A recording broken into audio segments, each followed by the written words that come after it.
All right, we'll get started, because I'm not expecting that. All right. A huge group. So, just real quick, good evening, thank you for coming. My name's Rob O'Brien. I'm the fire chief here in Hanson. Deputy Charlie Barron is in the back of the room there. Thank you for coming. So we started about a year or so ago with context.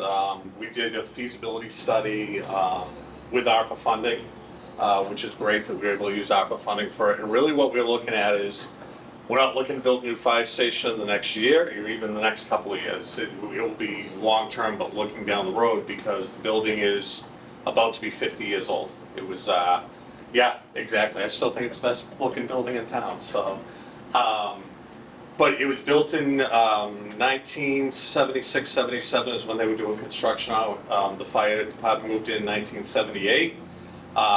When it was built in 1978, Chief Peter Husker is actually still in town. He still lives in town. He was the fire chief at the time. But when it was designed and when it was built, where we are right now was actually the senior center at the time. So that was the senior center office. This wall didn't exist. It was front to back of the senior center. And it was done with some grant money at the time back then. When the senior center moved out, sometime in the 90s, I think it was, late 80s, 1990? Okay, perfect. Then it became just the fire station at that point. When it was built, we did not do 24-hour shifts as far as it being occupied at night. It was shortly thereafter, within a year or two, that they started staffing it at night. When we show you afterwards, you can see that the attic space is what's been converted into the bunk room. Also at the time, we were not co-ed. We do have 3 female staff, one of our lieutenants, one of our firefighters, and our administrative assistants. Staffing right now, on a typical day total in here, you'll have as many, on a minimum most times, 6 to 7 people. It's typically close to 8 or 9, because a lot of people have different specialty functions within the department, so they're in and out of here a lot. So, you know, just to give a little bit of a history as to where it was back in the 70s versus now. And again, you know, it was one of those projects that we looked at, like, okay, the generator's approaching a certain age, the heating systems, things like that. So what stuff do we need to start replacing now or in the short term? And what stuff can we kick the can down the road? And where is the town as far as just building projects as a whole go? So, so that's it in a nutshell. So we started working with Context, Jeff Shaw. I'll let you introduce your team for it. They've been phenomenal to work with. So. Okay, great. Yeah. So my name is Jeff Shaw. I'm principal at Context Architecture, and I led the team. Ellen was the project manager, and Esme was working on the project as a designer. And our job was basically, as the chief pointed out, was to look at the existing facility, identify any deficiencies in the existing facility, both in terms of its physical plan of the actual bricks and mortar and systems that make the building go, and operational deficiencies, things that the fire department struggled with that wouldn't allow them to meet the demands of a modern fire department operation. And in addition to that, then propose alterations either to this facility or the potential to replace the facility or the potential to replace the facility on a different site that would meet the demands of a modern fire station and all the space requirements. So I'm going to walk you through a short presentation, and I think then we'll do a little tour of the station. I think that's the chief's plan. Feel free to ask questions as we go. But our fire station design goals would be to address health and safety. We need to separate firefighters from the carcinogenic particles that are present around apparatus and the gear that are on the apparatus. That's something that we know, particularly lately, as it's been more widespread in the news about cancer rates in the fire department service. And one thing we can do about designing a fire station or renovating a fire station is to make sure the spaces are separate and there's the right level of pressurization within it, the positive pressured spaces to keep air from flowing where we don't want it. We also want to separate or incorporate specialized spaces for decontamination of the gear. That's often within the last 10 years, fire departments have been built with these spaces, but prior to that point, it was never even conceived of. We also want to make sure, particularly for most communities that have a budget to live on, we have built-in flexible space requirements so that we can use the space to its greatest potential, both in terms of first cost and how much you have to pay for the facility, but also in terms of growth. And as the chief mentioned, over the last 40 years, 50 years, things have changed that you didn't expect before. And how can we make the facility flexible enough so that in the next 50 years you have some ability to meet those demands that you don't know presently what they might be. Particularly things like living quarters to allow for future change, maybe in the staff ratio, men and women working in the fire service. Flexibility in bathroom provisions, gender ratios, dorms, but also things like equipment, storage spaces for vehicles, for things that the fire department might do in the future where we don't really know what that is today. We also want to look at technical requirements, which I just mentioned, space to accommodate future mission support, which we don't necessarily know, and then the maximum apparatus quantity and vehicle sizes. And we have an idea, based on what the department's handled in the past, but something that always changes is vehicle sizes. Manufacturers make them in different configurations, different lengths, and we have to be able to design a station that can be flexible to accommodate that. And training, a very important thing, the last little bullet point there is making sure we incorporate training into the building. Opportunities to train while they're here and not having to send firefighters outside town to do training, which takes them out of duty. So as we mentioned, we looked at the existing building and identified a number of deficiencies. Basically, there's some deficiencies with the existing septic system. So when the septic system was put in, it was put in as a repair to an existing system, which allows some deviation from code requirements. But because anything we would do to this facility to accommodate more space requirements for the firefighters and living requirements here would be a fundamental change in that septic system, we would be required to replace the system. So that would be a major undertaking to provide not only a new septic facility, but also under the title of the code, we'd have to provide reserve space for future expansion. And it's not maybe clear to most people on how much land that's here, but it's a very narrow lot, even though it extends back in the back of it. And there's a lot of wet area back there. So actually fitting a septic system on the site would be challenging. So that's a lot of what that says right there. And then at the bottom, soils are an important consideration for a new system. It has to be installed in natural soils. We can't just put into fill. And because of the area and the wetlands in the back, we can't put the septic in the wetlands themselves.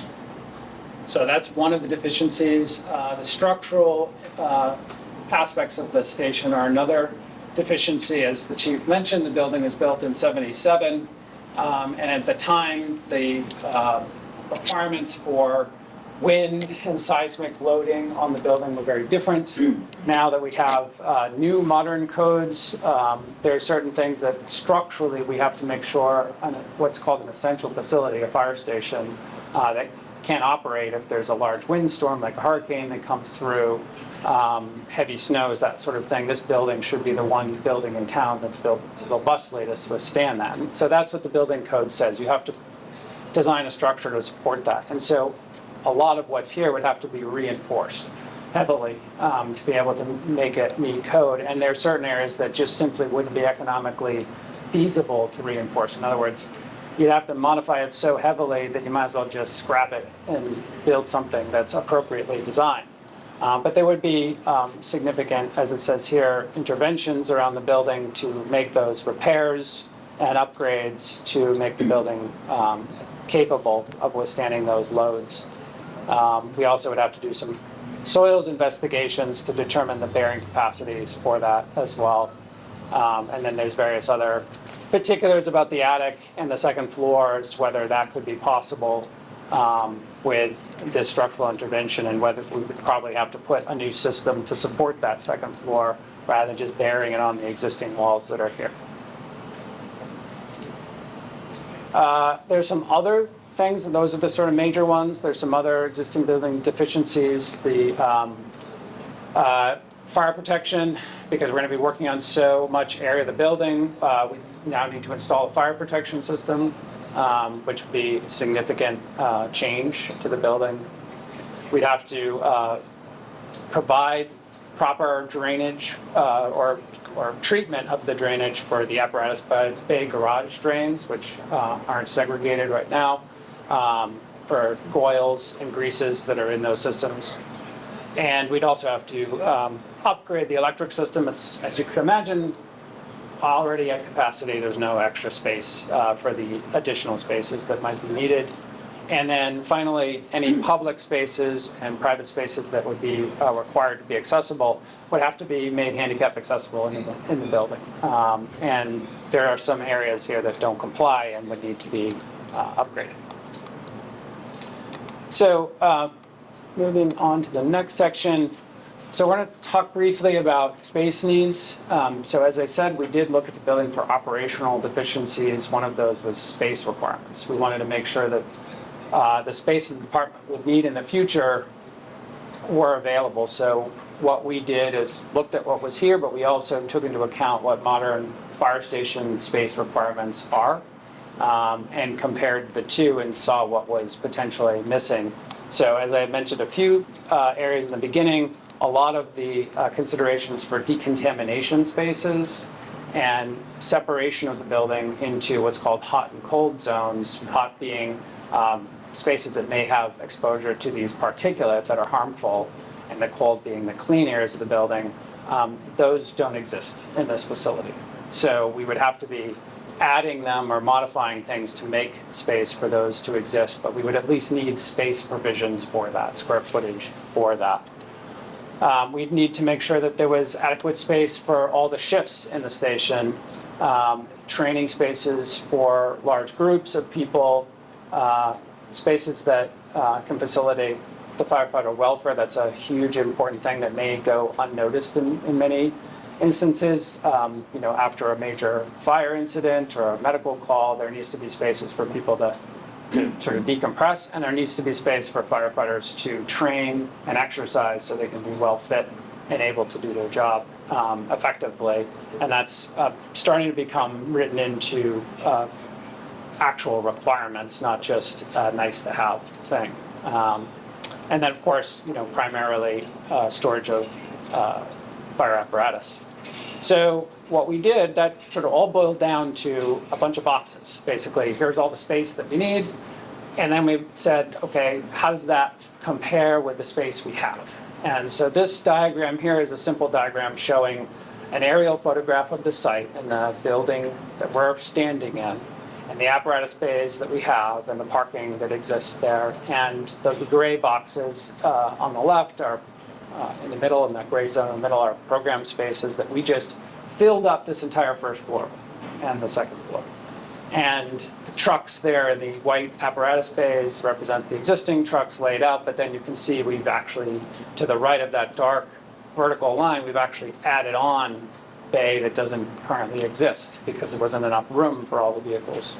And then once we got done filling up the shell of the building that exists here, we then showed all the space that didn't fit on the left. So everything in that white box over to the left is everything that just doesn't fit in the container that we currently have.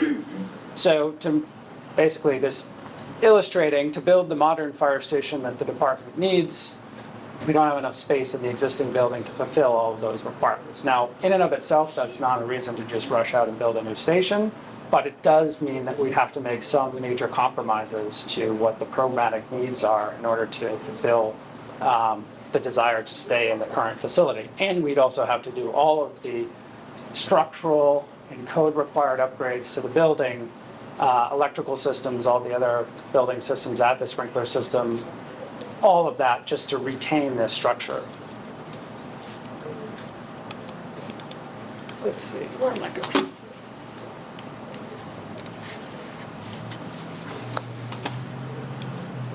There we go.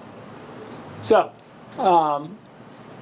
We did a couple of exercises. Ellen,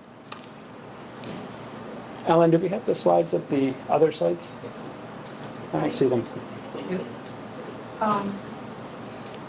Yeah. Okay, so maybe I'll skip over that for a second, but we did look at, actually, I'll start here. So we did look at the site, current site here, which is just the same aerial photo turned.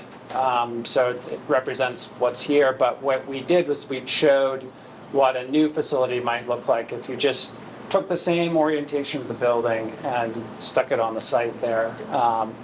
And tried to make it the most compact as possible and reconfigured the septic systems just because of all of the discussion that we had previously about the deficiencies in the building and tried to determine would it be reasonable for us to compare renovating what's here and getting a compromised space complement for the department versus building, scrapping what's here, building new, giving them a brand new facility that has all of the right requirements and, obviously building a facility that is up to modern codes and not having to deal with renovating something.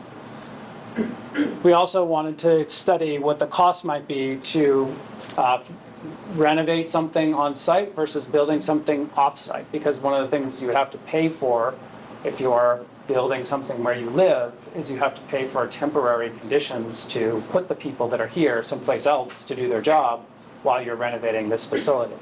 So this just simply shows the costs in a rough way involved in both construction and various other components of a project to compare what the two versions might be. So close to $40 million to try to fix up what's here and provide the spaces that are needed along with the septic system and all the other stuff, including a fairly expensive temporary quarters requirement that is probably going to be a year and a half for people living in some temporary location, compared to about $36 million if we were to just building a building on a site that the town could identify. So that set off a lot of alarm because clearly there's some significant savings to just going to build on a site that we have elsewhere in town. You don't have to pay for temporary quarters and the septic system costs are less, and overall we just spend less money. So then we went. Sorry, sir. Yeah. Just real Quick quick, jump so I in. understand the temporary quarters, right? The 1.5, that makes sense, but in like a couple sentences, obviously, I know you've probably done a full budget and all that sort of stuff, but for example, where's the 1.3 coming? Like why, if it's on this site versus another site, is just construction cost? That big gulf. Like I get the 1.5, but I guess it's 3.9 million difference in construction? Yeah. Between the two, I guess, kind of. So if you just look at the construction cost on them, the new site is cheaper than the existing site. And it's kind of true all the way down the line, everything's a little cheaper. And that's because we can build a new building more efficiently than trying to renovate this facility. It's just designing something that's brand new, we can make it a more efficient building than trying to work around the idiosyncratic nature of this particular structure. So overall, it's a little bit cheaper. Now, most people would think to renovate something's actually going to be cheaper than to build new. Or for the types of buildings that we're doing, they're very complicated with a lot of individualized technical systems in them, a lot of wiring and technology and a lot of structural requirements. We basically would have to take this structure down to the bare bones and then rebuild it all. So I've told a bunch of contractors, you want to mess around with something that's here and deal with all that, or build on brand new pad, they give you a better price to build on a brand new pad. That's easier for everybody. So that's typically why it's a little cheaper to do that. And then of course you save some of the other costs that you don't have to pay for. So that's generally why. I mean, this is at a high level.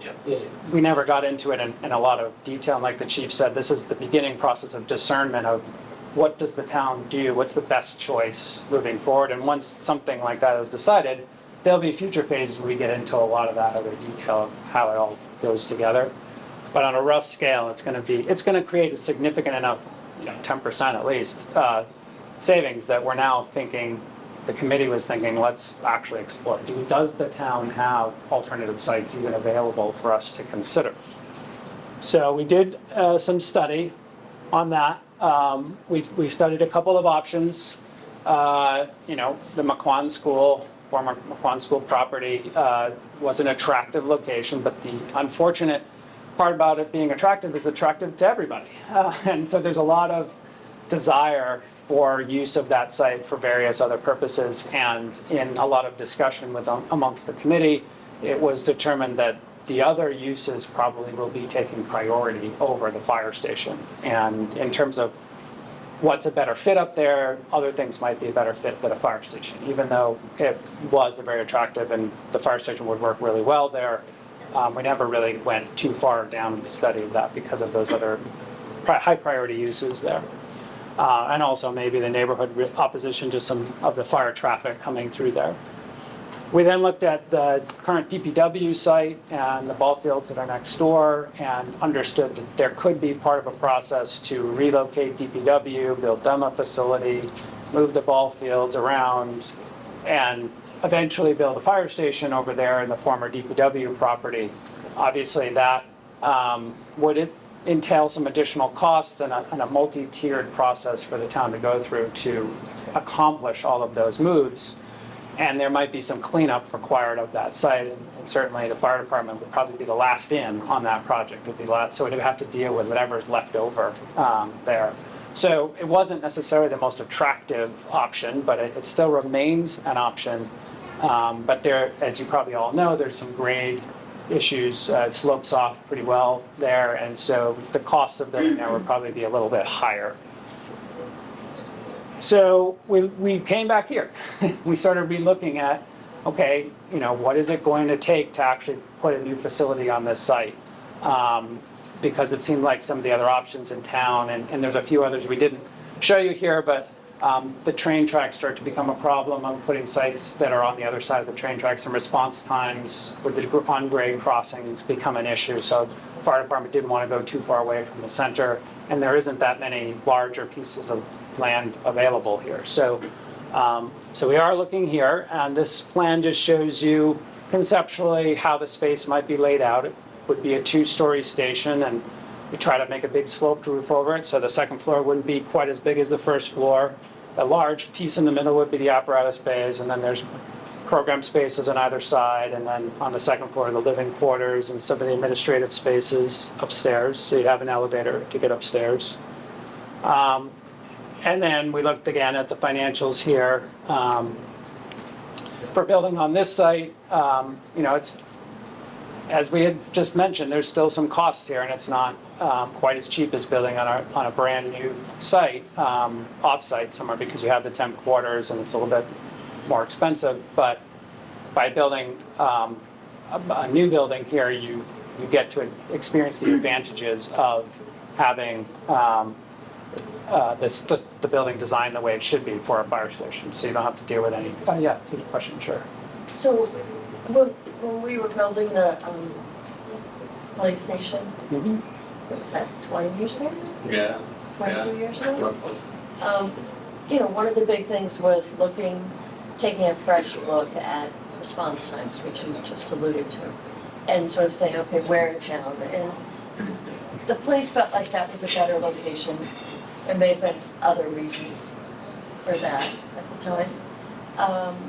But I'm sort of wondering, have you done that? Have you gone back to baseline and said, okay, if we could build anywhere in town, because now we're going to tackle the cost of a new building, what do the response times look if we're here or here or here? Or were you just looking at the 3 spots that we know we have to So we looked at spots that we knew the town had property on. Yeah. And ironically, the town does not have as much property as a lot of us thought they would.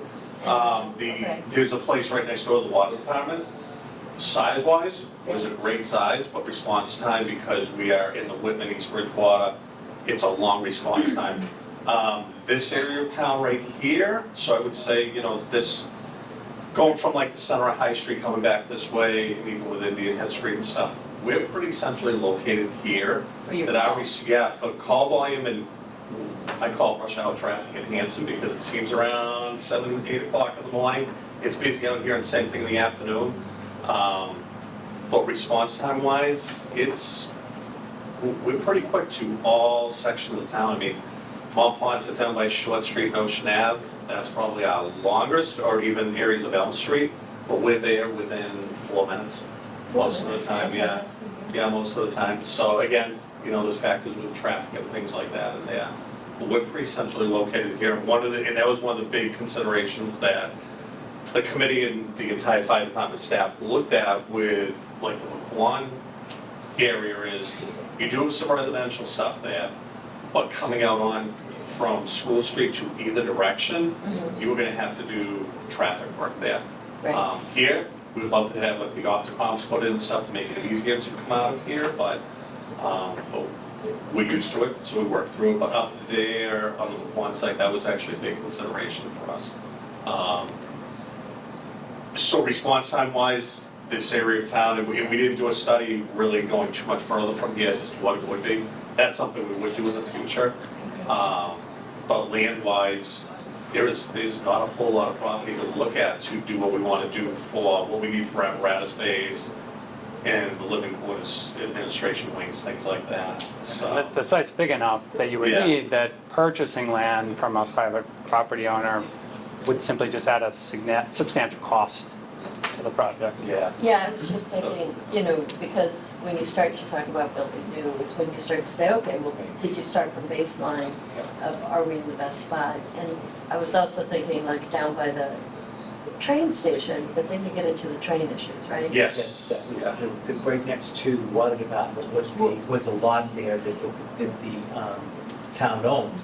Problem is that you have the train tracks right there, so response time, if the ambulance gets called out while there's a train coming out, they have to go all the way around to get back to this area Right. to do it, because they can't go across the train tracks when the trains go through. Well, I was also thinking like right by the train station, like on 27. Yep. If you required like, but I imagine that isn't necessarily more centrally located because you No, really just as because many now it calls was up here. this north end of town, yeah. Okay, Yeah, all right. yeah.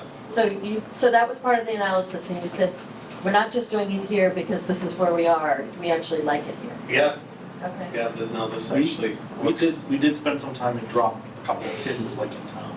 And then we did the time that it would take us to get here to like Adams Circle, Yeah. right? Yep. Or we go to the other end of town, we go to Hancock Street. Yep. So ideally, you kind of want to, where is it legal? Like, and how do we figure that out?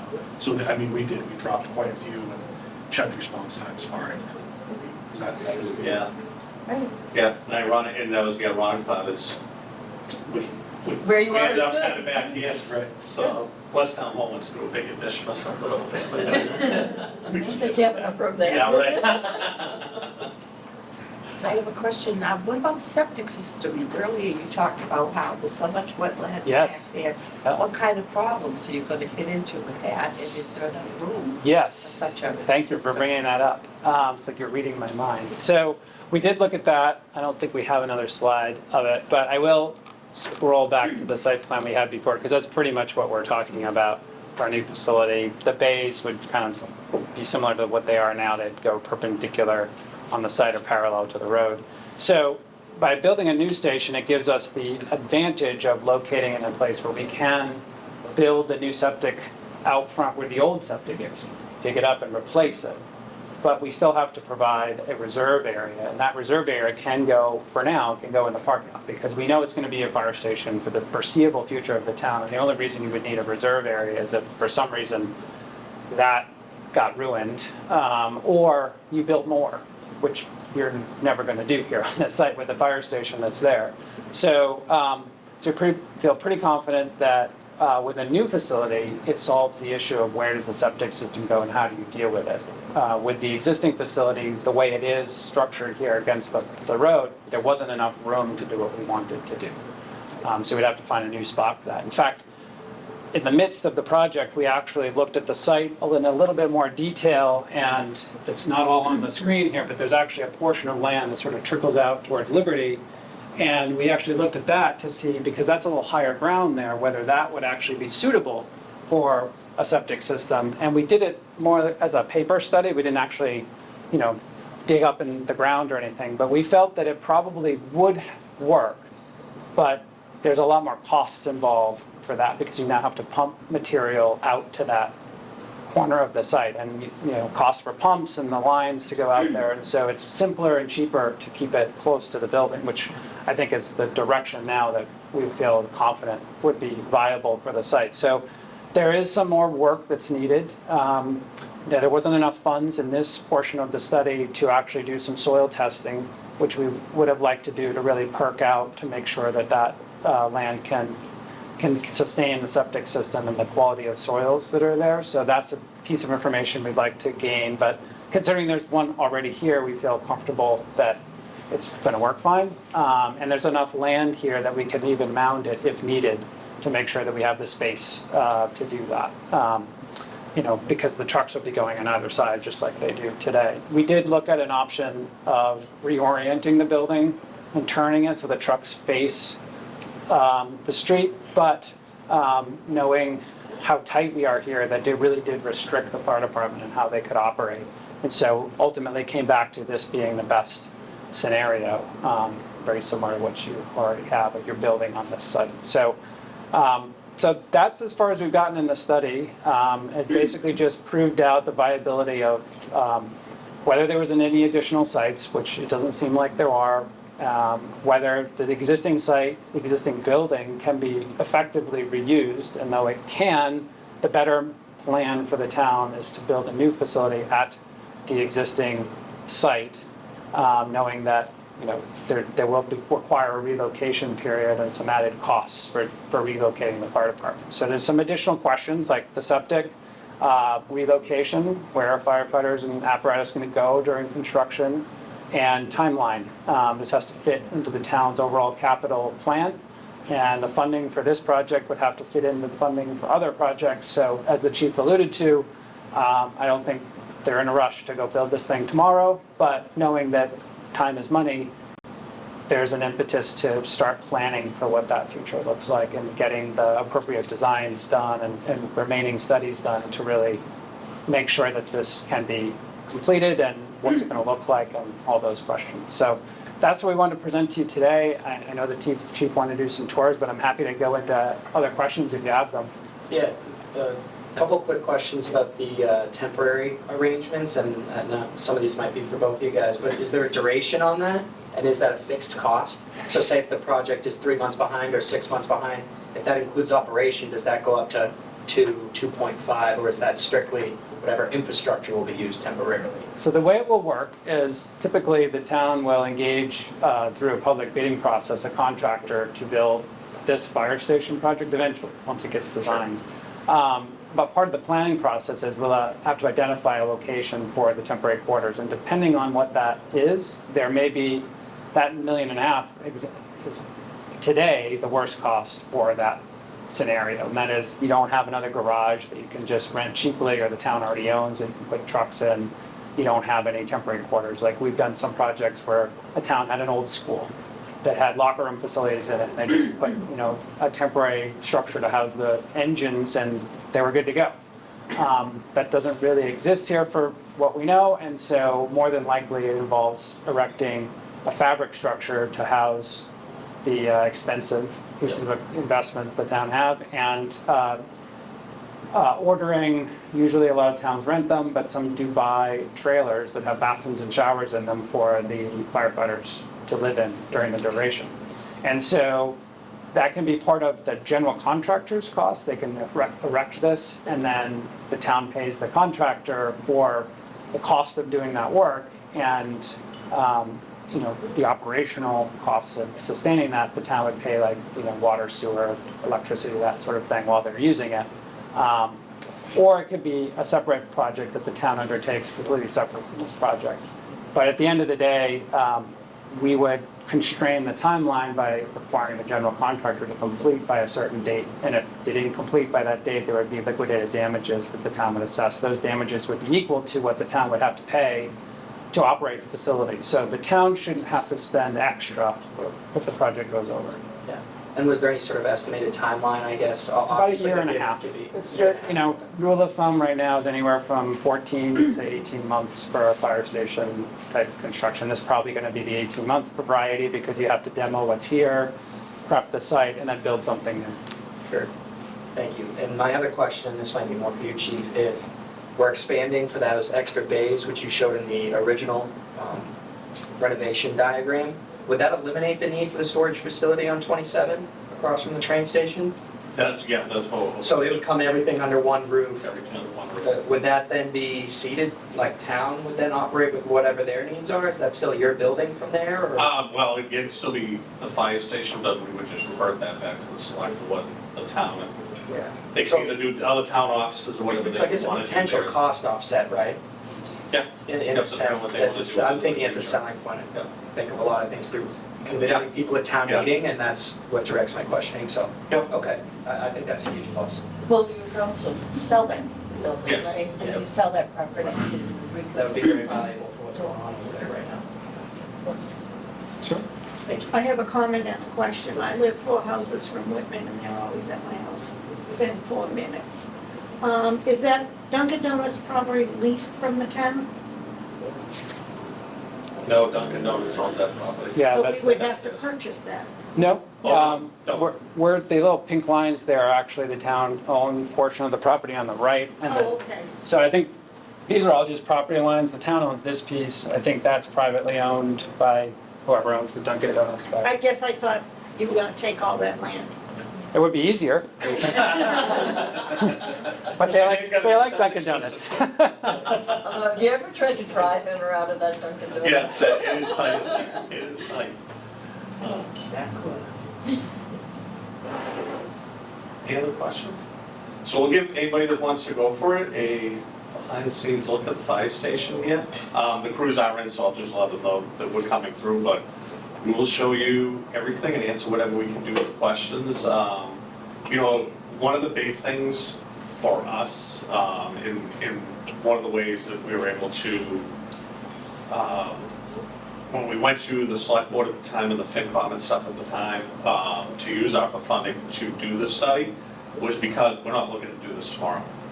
I'm a big proponent, as is the deputy, as is the majority of the people who work at the fire department, of continuity of operations, that we need to start planning ahead, that whether it's a year from now, 5 years from now, or even 10 years from now, look, here's some of the stuff that's gone into place, and literally start building the binder. So, yep, we've got this study done, or, yep, we've identified that this is an issue, so the generator all of a sudden decides not to start and melt down. Okay, yep, we knew that that was coming up for replacement, or, okay, we'll roll the dice with something and wait 3 to 5 years to do it. But that's why we were big with doing this study. And also, too, one thing that's unique with us versus a lot of other departments in town, the firefighters live here 24 hours a day. This is, for all of us, a second home. And all the maintenance is done by the firefighters. So the floors get mopped, all the cleaning, the vacuuming, emptying the trash.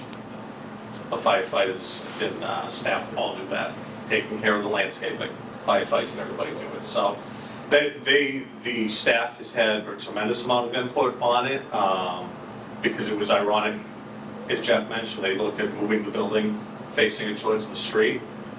Jeff was really trying to sell us on it, and everybody's like, not a chance. There were a couple of meetings, it's like, so spin, and everybody's like, no, not a chance, because we like being able to go out this way with it, and the training and stuff like that that we do, but we are unique, that the men and women that work here, they take care of it, which is why I always tell people, I think it's the best looking building in town, and when something breaks, you know, probably 90% of what we have to fix, we're able to do. Heating system and some of the other stuff gets contracted out, but for the most part, we do quite a bit of it on our own. So with that, we'll take everybody for a tour, and feel free, ask questions. I give the gift of gab, as anybody knows me, so that's easy.